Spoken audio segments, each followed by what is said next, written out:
ஒரு வழியா big Boss season 9 Tamil முடிஞ்சிருச்சு. ஒரு வழியா பிக் பாஸ் சீசன் 9 தமிழ் முடிஞ்சிருச்சு. ஆனால் நாம் பார்த்ததுலேயே சீசன் 9 நம்ம சீசன் 1லேருந்து 9 வரைக்கும் கண்டினியூஸாக 9 வருஷம் பார்த்துட்ருக்கேன். நாம் பார்த்ததுலேயே ஒஸ்டான ஒரு கிராண்ட் ஃபினாலே எபிசோட்னா அது சீசன் 9 தான்.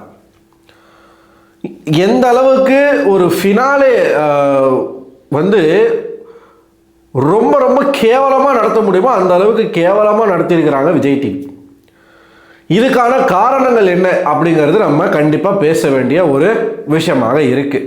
இதுலேயே நம்ம வந்து 2 விஷயங்களை பற்றி பேச போகிறோம். ஒன்று, இந்த கிராண்ட் ஃபினாலே வந்து சொதப்பிய விஜய் டிவி. இன்னொன்று, பார்வதியினுடைய வருகை. பார்வதியின் வருகையை வைத்து வெளியிலே பேசப்படக்கூடிய சில உருட்டுக்கள், அது செப்பரேட்டாக நம்ம பேசுவோம். ஒவ்வொரு சீசன்லையும் கிராண்ட் ஃபினாலே அப்படிங்கிறது பயங்கர கோலாகலமாக பயங்கர எந்தூசியாசியமாக நடக்கும். டிஃப்ரெண்ட்டாக பண்ணுவாங்க. கமல் சார் இருக்கும்போதெல்லாம் கலை நிகழ்ச்சிகள்லாம் பிச்சு படல் எடுப்பாங்க. அந்த லெவலுக்கு ஒரு விஷயத்த பண்ணுவாங்க. ஆனால் இந்த சீசனில் நீங்கள் பார்த்தீங்கன்னா இந்த சீசன் ஆரம்பித்ததில் இருந்தே ஒரு மாதிரி சேனல் வந்து இதை எப்படியாச்சும் ஒரு கெட்ட பேர் எடுத்துட்டாங்க. சேனலை நோக்கி போராட்டம் பண்ணுற வரைக்கும் ஆட்கள் வந்தது பிறகு எப்படியாச்சும் இந்த சீசனை நடத்தி முடிச்சிடணும் அப்படிங்கிறதுல தான் சேனல் குறியாக இருந்தாங்களே தவிர்த்து இது இன்னும் பெட்டர்மெண்ட்டாக பண்ணணும். இங்கே பார்த்தீங்கன்னா டாஸ்க்லேருந்து எல்லாமே இன்னொரு பிக் பாஸை பார்த்து காப்பி அடிக்கப்பட்டது. பெருசாக இந்த ஏஞ்சல் வெர்சஸ் டீமன் டாஸ்க் அந்த மாதிரியான டாஸ்க்லாம் வைக்கவே இல்லை. இந்த பிக் பாஸுக்குன்னு அடையாளமாக இருக்கக்கூடிய டாஸ்க்லாம் இருக்கும், அதெல்லாம் வைக்கவே இல்லை. ரொம்ப கேவலமாக ரொம்ப சிம்பிளாக கண்டென்ட்டே இல்லாத டாஸ்க் தான். ஒரு எப்படி சொல்கிறது, ஒரு ஃபயரே இல்லாத டாஸ்க் தான் வச்சாங்க. ஏன் அப்படின்னா இந்த கண்டஸ்டன்ஸ் இருக்காங்க இல்லையா, இந்த கண்டஸ்டன்ஸினுடைய சாய்ஸ் மகா மட்டமான சாய்ஸ் அப்படிங்கிறது எல்லாருக்கும் தெரியும். இவனுங்க என்ன பண்ணுறானுங்க அப்படின்னா எந்த டாஸ்க்கை கொடுத்தாலும் அந்த டாஸ்க்கை சொதப்பி சண்டை போட்டு அதை கெடுத்து நெகட்டிவ் பாப்புலாரிட்டி நெகட்டிவ் கண்டென்ட் வந்து ஜாஸ்தியாக கொடுக்க ஆரம்பிச்சிட்டானுங்க. நீங்கள் என்ன சொன்னாலும் நெகட்டிவில் தான் போய் முடிப்பானுங்க. அதுக்கு முக்கிய முதற் காரணம் ஒன்று தர்பீஸு, இன்னொன்று பார்வதி. போராட்டங்கள்லாம் யாருக்காக நடந்துச்சுன்னு நினைக்கிறீங்க? இந்த 2 கண்டஸ்டண்ட்டை தான் மெயினாக வச்சு போராட்டம் பண்ணாங்க. இது ஒரு பக்கம் கதை. இன்னைக்கு நீங்கள் பார்த்தீங்க அப்படின்னா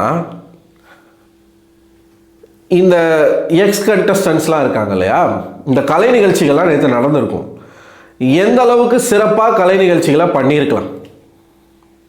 இப்போ உதாரணத்துக்கு டான்ஸ் திவாகர்லாம் ஒரு ஆளு மயிருன்னு சொல்லி அவனுக்கு ஒரு தனியாக ஒரு பர்ஃபார்மன்ஸ் தேவையா? அவனுக்கு வந்து கூட ஃபுல்லாக அவன் ஏற்கனவே பொம்பளை பொறுக்கி விஜய் டிவி திவாகரை ஒரு நடிகராக ஏற்கிறதா? நீங்கள் அவனை அக்செப்ட் பண்ணுறீங்களா? அவன் ஒரு ஹீரோ மெட்டீரியலா அப்படி நீங்கள் ப்ரொஜெக்ட் பண்ண விரும்புகிறீங்களா?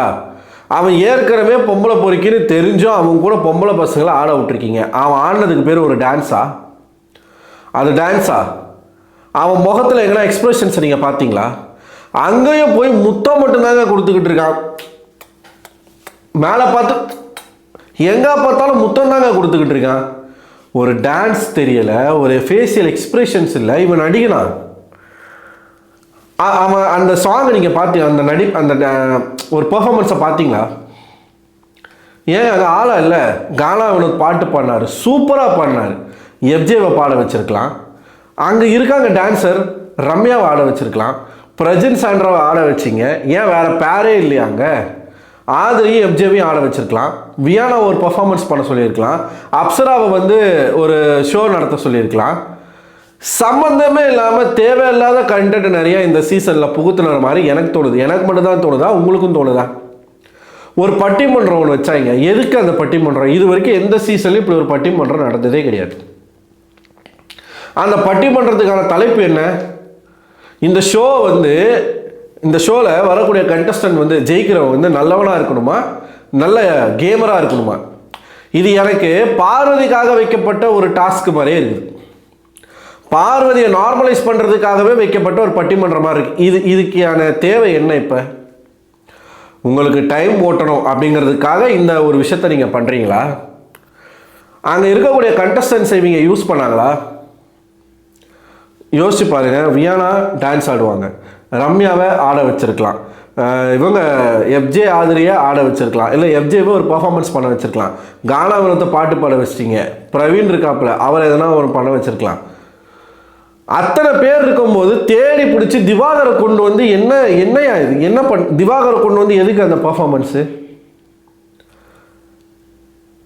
வீட்டுக்குள்ள அவன் பெண்கள்கிட்ட என்ன பண்ணானோ அதே தான் இந்த பெண்கள்கிட்டயும் அவன் முயற்சி பண்ணுறான். அவனுக்கு டான்ஸும் வரல, தேவையான தானி உட்காந்துக்கிட்டு ஒரு பட்டிமன்றத்தை முத்துக்குமரன், இந்த சைடு முத்துக்குமரனும் தீபக்கும், அந்த சைடு மஞ்சரியும் ராஜுவும், ஒரு கேமர் தான் இந்த ஷோவை வின் பண்ணணும் ராஜு பேசுகிறாரு. நீங்கள் என்ன கேம் விளையாண்டீங்க ராஜு? பட்டிமன்றத்தில் சீசன் 5ல் வந்து இவர் டைட்டில் எப்படி வின் பண்ணார்? இவர் என்ன கேம் ஆடினார்? என்ன பண்ணார் ராஜு? லிட்ரலி ராஜு ஒரு மிக்சர் தான். அவர் பண்ண ஒரே விஷயம் என்டர்டெயின்மெண்ட்டை வச்சு மட்டுமே ஒருத்தனால டைட்டில் வின் பண்ண முடியும் அப்படிங்கிறத காட்டினது ராஜு. அவர் இப்போ என்ன பேசிக்கிட்டு இருக்காரு? கேமராக இருக்கணுமா? அதாவது இவங்க என்ன சொல்ல வராங்கன்னா, பாசிட்டிவோ நெகட்டிவோ ஒரு டாஸ்க் ஒன்று கொடுக்கும்போது, மஞ்சரி பேசுகிறாங்க, ஒரு டாஸ்க் ஒன்று கொடுக்கும்போது அந்த டாஸ்கை நகர்த்தி கொண்டு போகிறதுக்கு சாமர்த்தியமாக, இப்போ ஒரு ஜுவல்லரியை வந்து பாதுகாக்கணும் அப்படின்ற ஒரு டாஸ்க் கொடுக்குறாங்கன்னா அதை மட்டும் செய்யாமல் டிஃப்ரெண்ட்டாக இதை வந்து என்ன மாதிரியான ஒரு விஷயத்த வந்து இதில் டிஃப்ரெண்ட்டாக புகுத்தலாம் அப்படின்னு ஒருத்தவங்க பிளான் பண்ணுவாங்களாமா. அவன் தான் இந்த கேமை கொண்டு போவானாமா. அதுக்கான நல்ல பேரை வந்து நல்லவர்கள் வந்து அறுவடை செய்வாங்களாம். யார் பேசுறது? மஞ்சரி. பார்வதியை ஒரு நல்ல கேமர்னு மஞ்சரி சொல்ல வரீங்களா? சரி, நான் கேட்குறேன் தெரியாமல் தான், இந்த வீட்டுக்குள்ளே பார்வதி வந்து எந்த டாஸ்க்கை ஒழுங்காக விளையாடிருக்கா? அவள் பண்ணது எல்லாமே அந்த டாஸ்க்கை ஸ்பாயில் பண்ணுறது மட்டும்தான். கண்டென்ட் கொடுத்தாங்க, என்ன கண்டென்ட் கொடுத்தாங்க? எல்லாமே நெகட்டிவ் கண்டென்ட் மட்டும்தான்.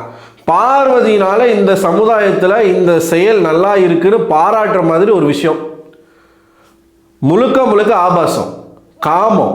அந்த காம இச்சைக்காக தன்னுடைய வாழ்க்கையே போனாலும் பரவாயில்லன்னு 2 பேர் அடிச்சுக்கிட்டு வெளில போனாங்க. ஒருத்தன் வந்து இவன் அவனை தொடணும், அவன் இவளை தொடணுன்றதுக்காகவே 2 பேரும் பிளான் பண்ணி ஒரு விஷயத்தை பண்ணி ரெட் கார்டு வாங்கிட்டு வெளில போனாங்க. அதுக்கு ஒரு ட்ராமா ஒன்று பண்ணாங்க பாருங்க, அது அடுத்த வீடியோவில் நான் பேசுகிறேன். ஸோ எனக்கு என்னமோ பிளான் பண்ணி சேனல் வந்து ஒரு கிராண்ட் ஃபினாலே எபிசோடை மொக்கையாக கொண்டு போன மாதிரி. இப்போ பார்வதி வந்தால் டிஆர்பி வந்துடும், பார்வதி வந்தால் அது வந்துடும், அதனால தான் சேனல் கூப்பிட்டாங்க. இப்போ பார்வதி வந்து டிஆர்பின்னா தூக்கி சொருவிட்டாங்களா? ஒன்றுமே கிடையாது.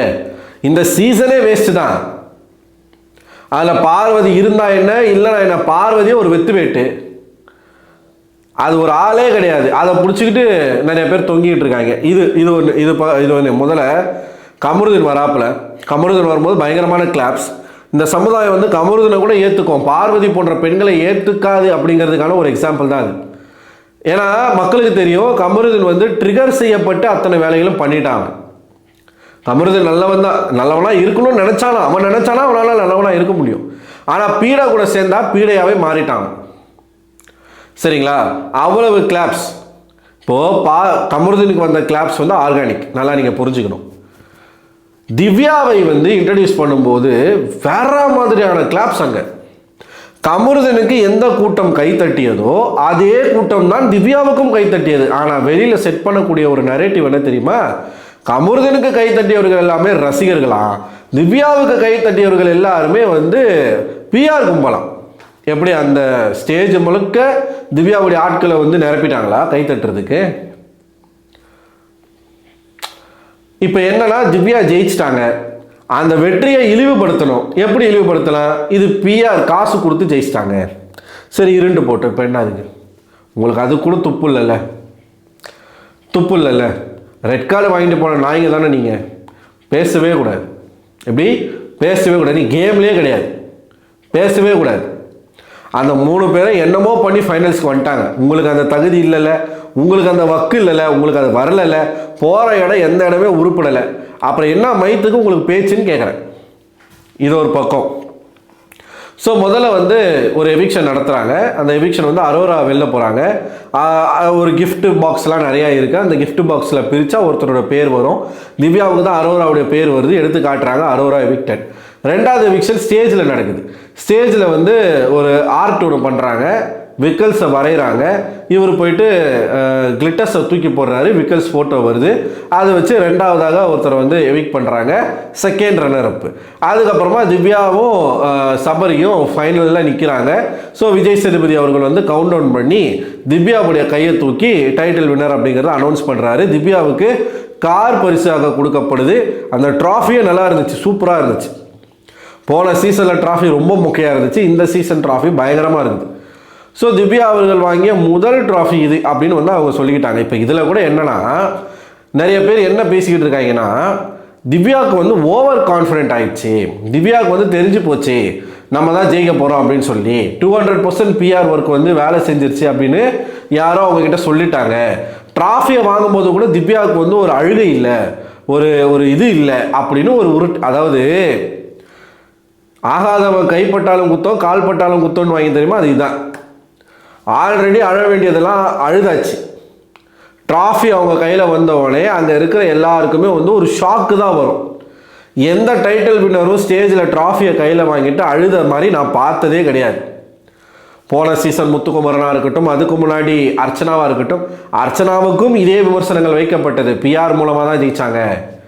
முத்துக்குமரனுக்கும் இதே விமர்சனம் வைக்கப்பட்டது, பிஆர் மூலமாக தான் ஜெயிச்சாரு. ஹெவி பிஆர் முத்துக்குமரன், கட்சி ரீதியாக பிஆர் இருந்துச்சு. அதுக்கு முன்னாடி சீசன் 6ல் அசீம் அழவே இல்லையே. அதுக்கு முன்னாடி சீசனில் ராஜு அழுதாரா, ஒப்பாரி வச்சாரா? அதுக்கு முன்னாடி ஆரியன் அழுதாரா? அதுக்கு முன்னாடி சீசன் 3ல் முகேந்திராவன் அழுதாரா?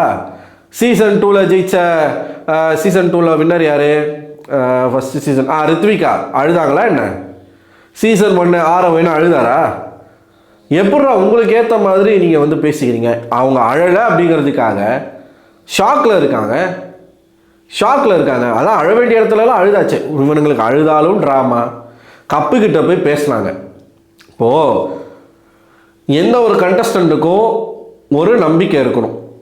பிக் பாஸ் என்ன சொல்கிறாரு, அந்த ட்ராஃபி கிட்ட போய் பேசுங்க, அந்த ட்ராஃபி உங்களுக்கான ட்ராஃபியாக நீங்கள் நினச்சிக்கிட்டு பேசணும் அப்படின்ற ஒரு டாஸ்க்கை கொடுக்குறாப்புல.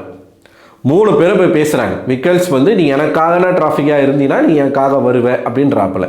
சபரியும் அதே மாதிரி நீ ரொம்ப அழகாக இருக்க, உன்னை நல்லா பத்திரமா நான் பார்த்துக்கிறேன் அப்படின்றாப்புல. ஏதோ பொண்ணு கேட்குற மாதிரி பேசுகிறாரு. திவ்யா அவர்கள் என்ன சொல்கிறாங்கன்னா, நீ என் கையில் தான் வரப்போகிற, ஸோ நான் உன்னை நல்லா பார்த்துக்கிறேன், நீ ரொம்ப அழகாக இருக்கன்னு இவங்க பேசுகிறாங்க. திவ்யா வந்து கான்ஃபிடென்ட்டாக பேசிட்டாங்க.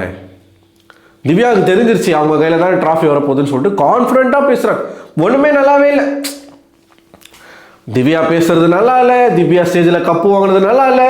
அந்த இடத்துல பார்வதியாக இருந்ததுன்னா கிழிச்சு தொங்க விட்டுருப்பாங்களாம்.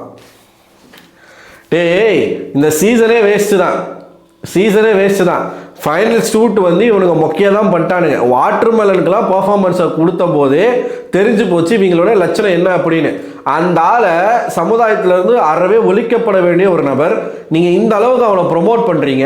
ஆனால் ஒன்று தெரிஞ்சு போச்சு, சினிமா இண்டஸ்ட்ரியில் அவனுக்குன்னு எதிர்காலம் கிடையாதுன்றது தெரிஞ்சு போச்சு. வேணுன்னா ஒரு அட்மாஸ்பியர் கேரக்டராகவோ ஒரு காமெடியனாவோ ஒரு செந்தில் மாதிரி அவனை யூஸ் பண்ணிக்கலாமே தவிர்த்து ஹீரோ மெட்டீரியல்லாம் இனிமேல் நீ சொல்லவே கூடாது. உனக்கு இருக்குது, இருடி, உனக்கு பக்காவான ஒரு ஸ்கெட்சு போட்டுக்கிட்டு இருக்கேன், உனக்கு இரு. டான்ஸாடா பண்ணுறீங்க, அது என்னடா முகம், அது என்னடா அது பெர்ஃபார்மன்ஸை யாரால பார்க்க முடிஞ்சுதா? ஸோ இந்த அளவுக்கு கேவலமாக திட்டமிட்டு சேனல் வந்து இந்த ஃபைனல் எபிசோடை மொக்கையாக கொண்டு போயிருக்காங்க. சுவாரஸ்யமாகவே இல்லை. கடைசியில் அடிச்சு பிடிச்சி பார்வதி வந்தோடனே டேய் வரணும், உங்களுக்கு அடுத்த வீடியோவில் வரேன். ஸோ எனிஹவ் திவ்யா அவர்கள் இந்த சீசனை வின் பண்ணியிருக்காங்க. டிசர்விங்கான கண்டஸ்டன்ட் தான். கானா வினோத் ஜெயிக்கிறாரு இல்லை, அவர் வந்து ஒரு தவறு பண்ணிட்டு போயிட்டார், அவர் பண்ண மிஸ்டேக். அதுக்காக வந்து இவங்க டிசர்விங் இல்லை நம்ம பேசுறது முட்டாள்தனம். அவர் வந்து தோத்துட்டார், கானா வினோத் தோத்துட்டார். இருந்திருந்தால் மேபி ஜெயிச்சிருக்கலாம், ஜெயிக்கலை. அதுக்கப்புறம் அவருக்கு கீழே டிசர்விங்கான ஆளுன்னு பார்க்கும்போது அது 100% திவ்யா தான். வேறு யாருக்கும் அந்த கப்பு போகிறதுல என்னை பொறுத்த வரைக்கும் தகுதி கிடையாது. விக்கல்ஸும் பெர்ஃபார்ம் பண்ணியிருக்காரு. சுயநலவாதி புரியுதுங்களா? சபரி வந்து 50 நாள் சும்மா தான் இருந்தாப்புல, அரோரா 50 நாள் சும்மா தான் இருந்தாங்க. திவ்யா அவர்கள் வந்ததுலேருந்தே அவங்க நல்லதோ கெட்டதோ பெர்ஃபார்ம் பண்ணியிருக்காங்க. இது வரைக்கும் எந்த 18+ கண்டென்ட்டும் திவ்யா அவர்கள் பேசுறது கிடையாது. இந்த லவ் கேம் வந்து அவங்க விளையாடியது கிடையாது. யாரையும் வந்து அதாவது எப்படி சொல்கிறதுனா இந்த புரணி பேசுறது இருக்கு இல்லையா, மூஞ்சிக்கு முன்னாடி வந்து சிரித்து பேசிட்டு மூஞ்சிக்கு பின்னாடி போயிட்டு கழுவி ஊற்றுறது, அந்த மாதிரி அந்த பொண்ணு பண்ணதே கிடையாது. எதுவாக இருந்தாலும் மூஞ்சிக்கு முன்னாடி என்ன பேசுகிறாங்களோ அதே தான் பின்னாடியும் பேசியிருக்காங்க. குரூப்பாக இருக்கும்போது குரூப்பாக விளையாடிருக்காங்க, இண்டிவிஜுவலாக இருக்கும்போது இண்டிவிஜுவலாக விளையாடிருக்காங்க. யாருக்கு அங்கே தப்பு நடந்தாலும் அதை தட்டி கேட்டிருக்கிறாங்க. தான் கூடவே இருக்கிறவங்க தப்பு பண்ணும்போதும் அதை தட்டி கேட்டிருக்காங்க. அந்த கார் டாஸ்க் ஒரு டாஸ்கில் பல பேருடைய உள்ளங்களில் போய் சேர்ந்துட்டாங்க திவ்யா. ஏன்னா அந்த அளவுக்கான சம்பவம் அது. நீங்கள் 100 நாள் என்ன பண்ணுறீங்கன்றது முக்கியம் இல்லை பாஸ். ஒரு நாள் நீங்கள் கண்டென்ட் கொடுத்தாலும் என்ன மாதிரியான கண்டென்ட் கொடுக்குறீங்கன்றது தான் ரொம்ப முக்கியம். அந்த விதத்தில் திவ்யா அவர்கள் 100 விழுக்காடு இந்த ஷோக்காக உழைச்சிருக்காங்க. இப்போ உட்காந்துக்கிட்டு கதறானுங்க, பிஆர் மூலமாக ஜெயிச்சிட்டாங்க, காசு 20 லட்ச ரூபா கொடுத்து ஜெயிச்சாங்களாம். வச்சுக்கோங்கடா, ஏன் 20 லட்சம்ன்றீங்க? எக்ஸ்ட்ரா ஒரு 30 லட்சம் போட்டால் 50 லட்சம்னு சொல்லிட்டு போ. அதில் பாருங்கள், டாஸ்லர் வந்து திவ்யா வந்து டாஸ்லர் விளம்பரத்தில் நடிக்கிறாங்களாமா.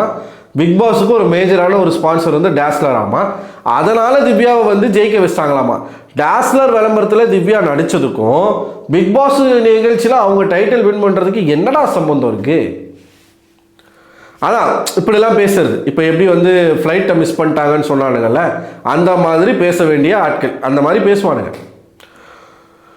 ஸோ இது ஒரு பக்கம். இன்னொரு சைடு பார்வதி கமருதீன் அவர்களுடைய அலப்பறைகள், இவனுங்க திருந்த மாட்டானுங்க அப்படிங்கிறதுக்கான ஒரு விஷயத்த இன்னைக்கு வந்து பண்ணியிருக்காங்க. அதை பற்றி நம்ம தனியாகவே பேசுவோம்.